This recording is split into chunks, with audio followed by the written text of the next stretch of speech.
കവിതയുടെ പേര് പോതംകുളം. ആ കുളത്തിലാണ് തവള മുങ്ങിച്ചെന്നത്.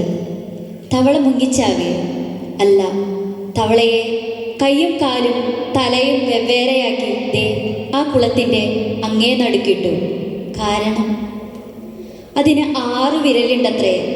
അതിൻ്റെ നാക്കോ അമ്മോ, വലിയ മീനിനെ വരെ ചുറ്റി ചുറ്റി പിടിച്ചു ഒറ്റ വിഴുങ്ങല. ഒരിക്കലത് ഒരു കിളിയെ പിടിച്ചു, പിന്നെ മാനിനെ, ആനയെ, മുതലയെ, കടുവയെ, പുലിയെ, സിംഹത്തെ.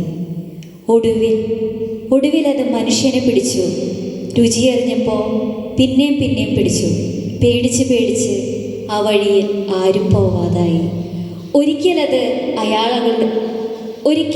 അയാളുടെ മകളെ പിടിച്ചപ്പോഴാണ് അയാൾ അതിനെ കൊന്നത്. ആരും സാക്ഷി പറഞ്ഞില്ല, പകരം പദം പറഞ്ഞു, തവള മുങ്ങിച്ചത്തൂന്ന്.